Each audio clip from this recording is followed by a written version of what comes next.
Act Out depends on our patrons in order to keep us acting out on the front lines. To become a patron of this show, visit patreon.com/actout. Every little bit helps.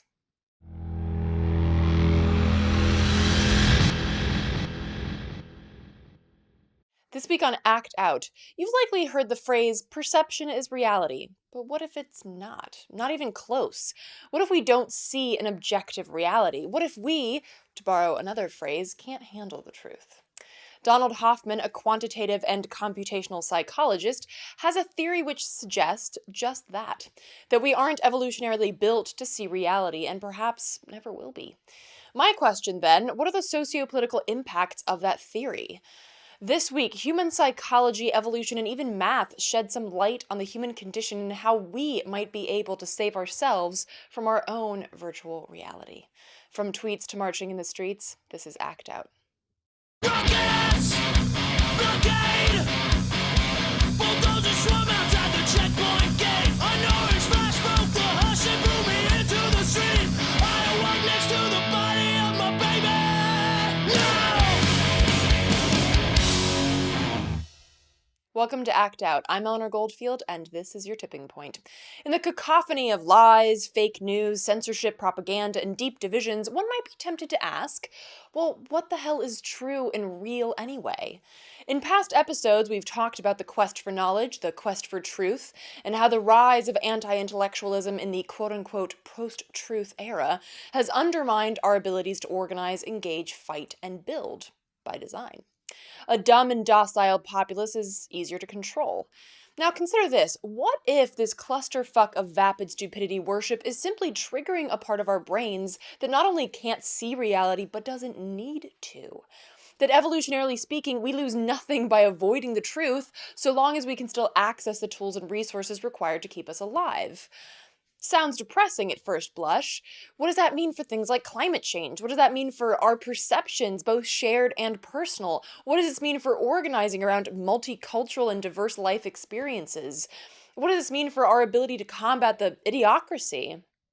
Well, to dive deep into these questions and more, we're joined by Don Hoffman, a quantitative and computational psychologist and professor at the University of California at Irvine. Using the mathematics of evolutionary theory, Hoffman has offered up an idea that, while hugely humbling, could give us some insight into our human pitfalls, so that we might rise up together. Take a look.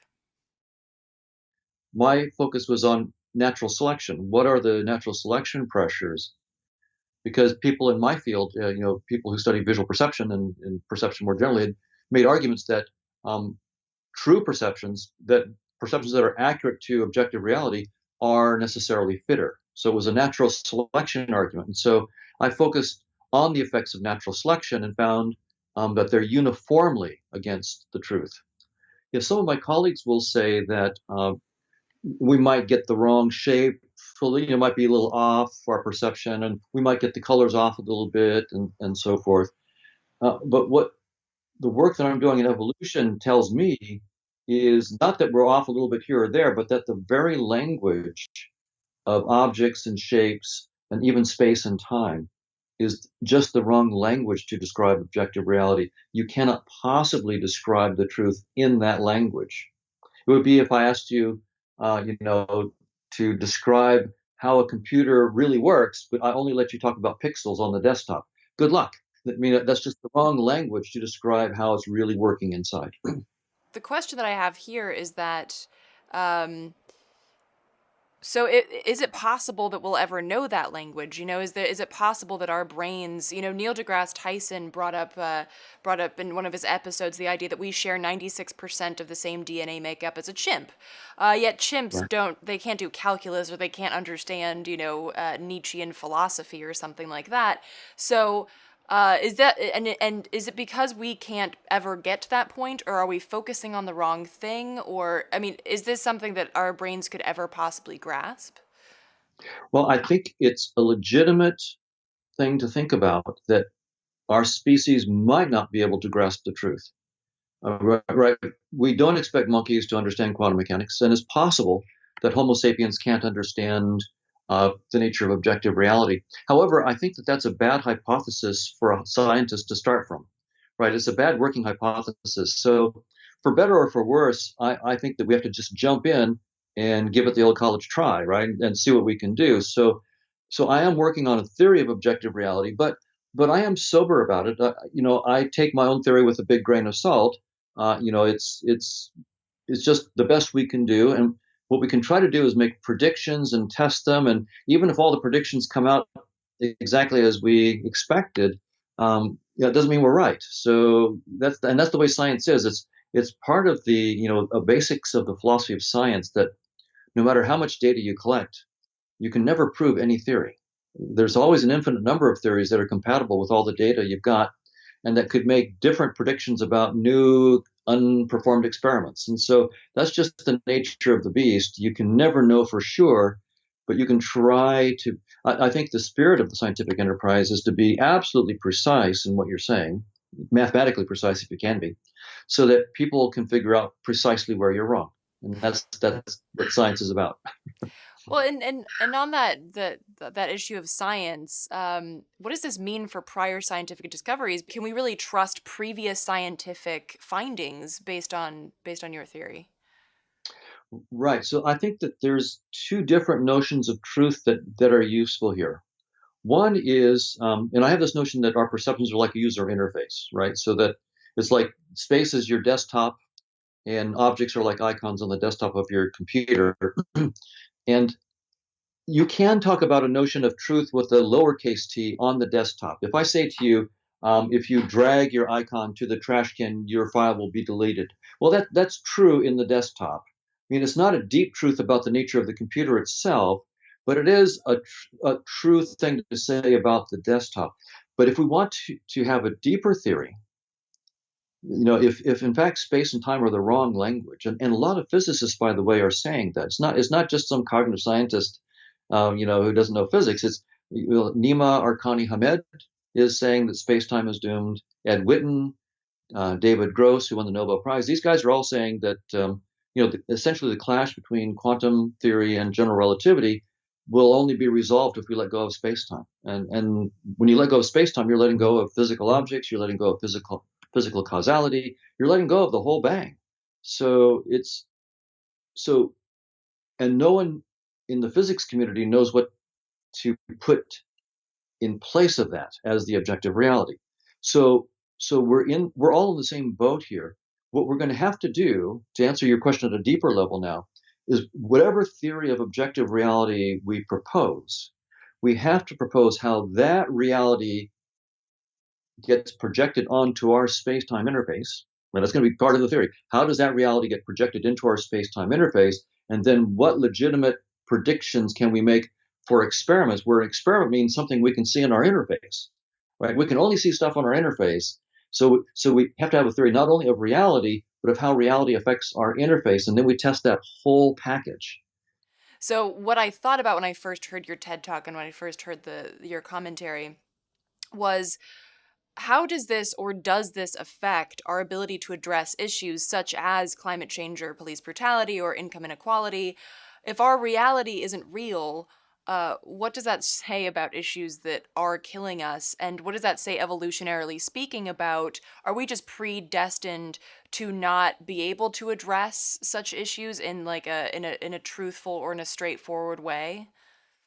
That's a great question. And the interesting thing about the work I've been doing with evolution is that it says that we're tuned to fitness, not to truth. We're tuned to what will help us survive and what will kill us, what will allow us to stick around long enough to reproduce. And so we do have insights into what we need to do to stay alive. So when we look around and we see our climate changing, when we see pollution killing animals and so forth, I think that we're getting genuine information about true threats to our fitness. But it's all in the language of our desktop interface. But our interface was evolved to keep us alive. And so these insights that we have in the language of our interface are genuine insights, not into the nature of a final objective reality, but into the reality we need to act on to keep ourselves alive. So I wouldn't use my theory to dismiss the possibility for us to actually understand that we're in trouble and need to do something, and even to know what to do. Our interface can let us do that. And inside of that simulation, because it's very much about, okay, well, I need to keep myself alive, I need to reproduce. What does that say about the issue of empathy or perhaps like solidarity? The issue of income inequality doesn't affect the top 1%. So Right. are they evolved to not care about that, and is trying to make, politicians who are also millionaires try to care about that? Is that a useless and a futile experiment, because evolutionarily speaking, they can't. Our brains aren't built that way. Great question. And it turns out that there is a genuine science of this, and it's called evolutionary psychology. It's a fairly new science, I'd say. Um, there was some work by E.O. Wilson that was, at the forefront of it, and then Lita Cosmides and John Tooby at UC Santa Barbara in the early 90s really launched the modern field of evolutionary psychology. And it turns out we can get a lot of insights about human nature, about human emotions, about our willingness to help others versus being completely selfish from the point of view of evolution. There's a very, very deep logic to human emotions. It's not simply nature red in tooth and claws just for me. That's part of it, but it's far, far deeper and far more interesting.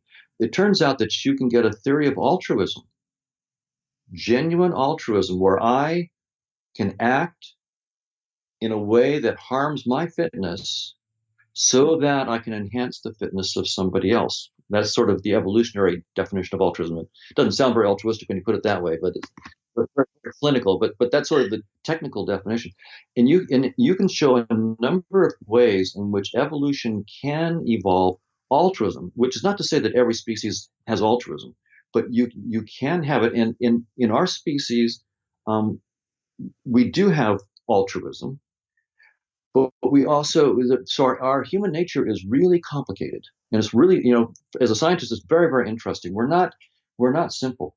It's not like we're all bad, and it's not like we're all good. And it's not like we're consistent either.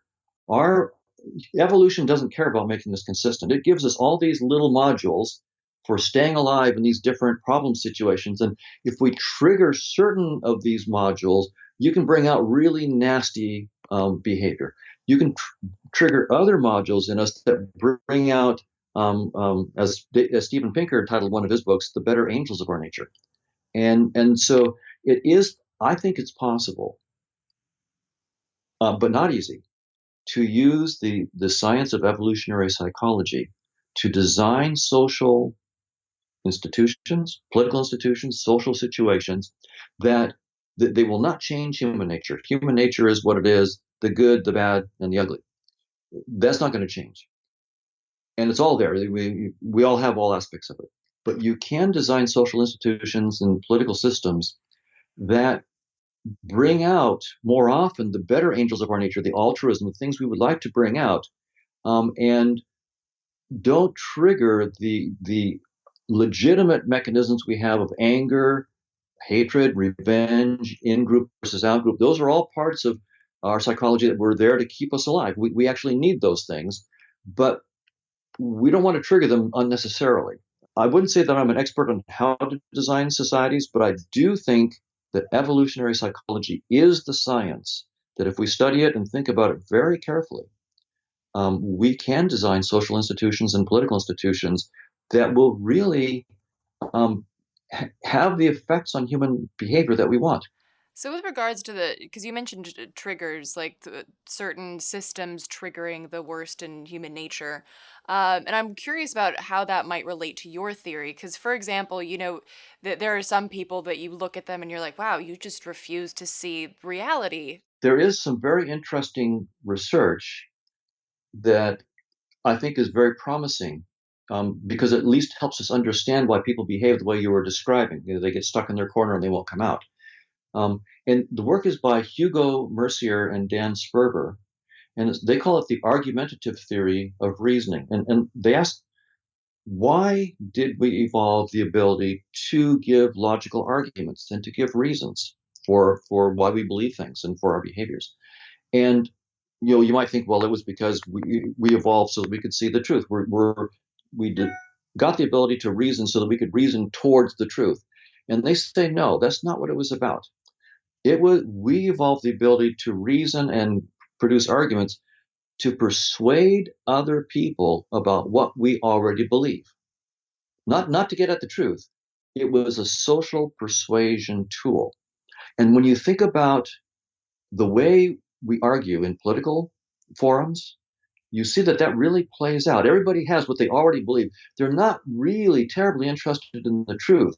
They're only really interested in producing arguments to persuade social persuasion about, and sometimes the reason for our beliefs aren't because we have good evidence, but it's because of emotional things. So a lot of unconscious emotional stuff is behind us, but our doesn't mean our arguments aren't can't have good logical structure and be legitimate. It's just that there's a confirmation bias in our reasoning. We try to confirm what we already believe, and we discount knowledge that we don't believe. So I think it's really helpful to understand that in any political discourse, in fact, in almost any human communication, the arguments that people are putting out are not a dispassionate search for truth. They are a social manipulation to try to get the other person to believe what you already think is true. So the question is, how can we, understanding that, and I don't know the answer, so I'm raising the question, but I don't know the answer yet. But I think that there can be an answer given this knowledge about why we evolved reasoning, understanding human evolutionary psychology. Are there ways that we can play human psychology so that we engage this reasoning process in a more productive way? So what would you say was the dogma that brought you to this theory? The theory of the interface, um, that we don't see reality as it is. Well, um, it was a very uncomfortable change of view for me because, like everybody else, I thought we see reality as it is. I mean, I just assumed that I see reality pretty much the way it is. The thing that really got me thinking that maybe I was wrong, that maybe we're all wrong, was the fact that we've not been able to solve what's called the mind body problem. How is how are our conscious experiences, like simple things like the taste of chocolate, the headache, the smell of garlic, how are these elementary conscious experiences related to our brain activity? We know that there's correlations. We have hundreds of correlations. The evidence is very, very clear. But as scientists, we're not just interested in correlations. We actually want a theory. And the standard idea is that, well, somehow the brain activity causes our conscious experiences. Okay, well, that's a nice idea, but that's not a theory. So we would I actually want a precise theory, exactly what brain activity is, for example, my taste of chocolate or causes my taste of chocolate. Why couldn't that brain activity be the smell of garlic? I want a theory that's precise. And the remarkable thing is, first, that we have no theories. That there are no scientific theories that can predict a single conscious experience, not one. But worse than that, we don't have any remotely plausible ideas. There's, as far as I'm concerned, and I've read the literature very carefully. There's really bright people in the field, and many of them are my friends. But we've said nothing intelligent about how the brain could cause our conscious experiences. So I began thinking about this and realized maybe the reason we can't get neurons to create consciousness is because neurons don't exist except in consciousness. Maybe they're not the ultimate nature of reality. Maybe they don't have causal powers. Maybe neurons cause nothing. Now that for a neuroscientist is, those are fighting words. So what I've done is I've actually taken two of our key scientific ideas. One is evolution by natural selection, and the other is physicalism, that space and time and matter exist even if they're not perceived. And what I've shown is that those two theories are not mutually compatible. You can take one or the other, but you can't have both. And maybe we have to and I think we have to get rid of both. I think that, so I've used the theory of evolution by natural selection to show that physicalism is incompatible with that because we haven't evolved to have the right predicates to see objective reality. So space and time are just the wrong predicates to describe objective reality. So So, that was my history. so I meant because you based this on evolutionary theory, which is of course a theory, but you based it on math as well. So, as I understand it, we created math, humans that is. So we animals with this limited perception of non-truth, um, can we trust?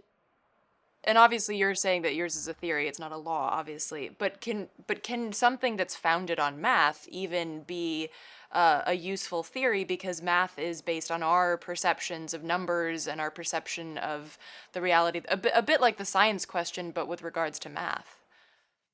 That's an important question. Let me creep on up on it by doing a little easier question first.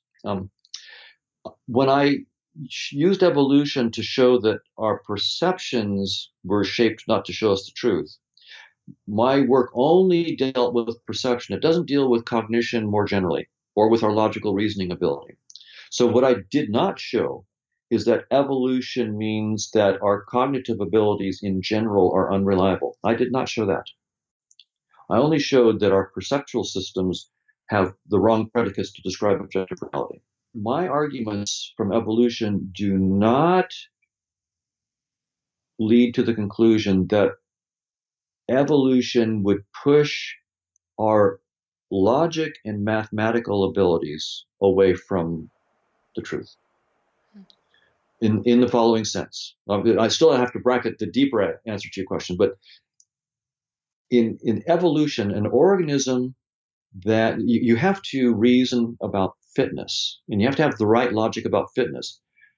An organism that didn't understand that 2 bites of an apple offer more fitness than just 1 bite of an apple is going to get things wrong. So there's going to be some selection pressures to doing math correctly. Now, these selection pressures aren't to make us geniuses at logic and math, but they are to give us an elementary ability so that we can stay alive.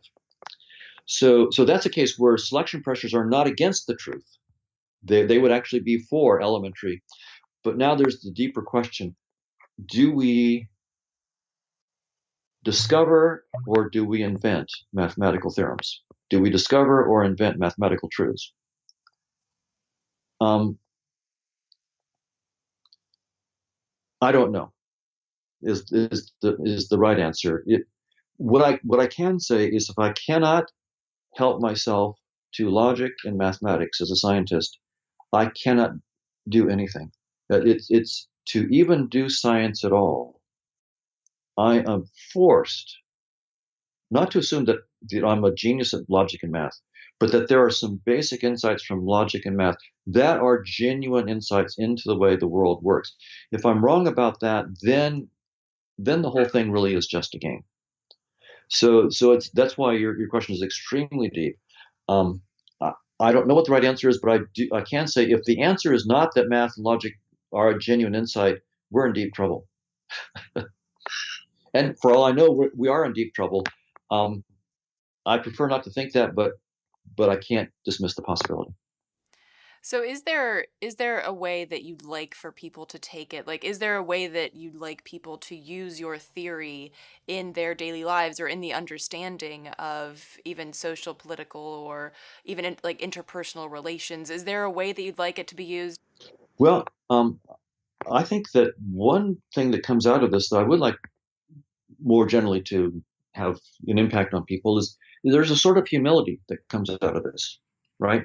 We thought that we saw the truth. We thought the earth was flat, and we were wrong. We thought it was the center of the universe. We were wrong. Yeah, and now we think that space and time and physical objects are the nature of ultimate reality. And I'm suggesting that once again, we're wrong. We've misunderstood our perceptions. And so we have had this headstrong feeling that we're right, and we couldn't possibly be wrong. And over again, science shows us, well, things we deeply believe we're deeply wrong. Maybe I could be wrong. Maybe things I deeply believe I could be wrong. And to have an open dialogue with other people where you really do listen to what they have to say and really open yourself up to the possibility that things you deeply believe are also deeply wrong. That would be what I would love to have come out of that. But that is very, very scary. It's very scary for us psychologically to even consider that something we deeply believe could be just utterly false. That's really hard for us. And do you think that based on that evolutionary psychology, we have the ability to trigger enough of that sort of understanding and self-questioning to get to that point, or will that require some more evolution before we can get there? That's a great question. I think the best example we have of that I think is hopeful is science itself. So I think if we look at the social institution of science, I'm not saying it's the only way to go, but it's one of the best examples we have right now where you don't change human nature. Scientists are not special people. We're just other people who are headstrong and prejudiced and hard nosed and like anybody else. But what we have is a social institution which actually works with human nature and gets human nature to actually pop out of this. You're stuck in your corner, I'm stuck in my corner, because you're forced to be precise. You're forced to say what would make you wrong, and then other people try to say, okay, I'll try and show you, in fact, you are wrong. You said this would make you wrong, and here it is. If that would be the social thing, what would make me wrong? What would make my belief wrong? And so trying to be precise as we can. Plenty in there to ponder. Our pale blue dot and our perceptions of it are an endless source of fascination and humility. I like to think that we can use scientific theories and findings such as these to, indeed, as Carl Sagan says in his piece, The Pale Blue Dot, deal more kindly with one another, to appreciate our small, cosmically insignificant existence for what it is, fleeting. The only chance we have to do better, to be better, and to build better. And with that, we'll wrap up this week's dose of deep thinking dissent. Thank you so much for watching. Please spread and share this with all of your friends, foes, and people that you don't know. At the end of the show, you will find a link to Don Hoffman's TED Talk, and for interim updates from us, please visit us on social media. From the Devil's Den, good night and act out. And real quick, to keep independent, non-corporatized media like this show going, donate at Occupy.com/donate. If you'd like to donate directly to Act Out, visit patreon.com/actout. I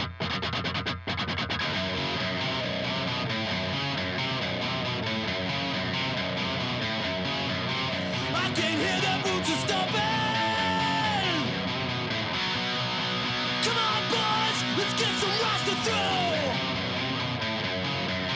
I can't stand to hear my father cry anymore. Time we left one of you motherfuckers dead in the road. We've been begging up inch by inch, we got nowhere else to go. It's been too many years since you pushed and said my shove. I'm not a fighter.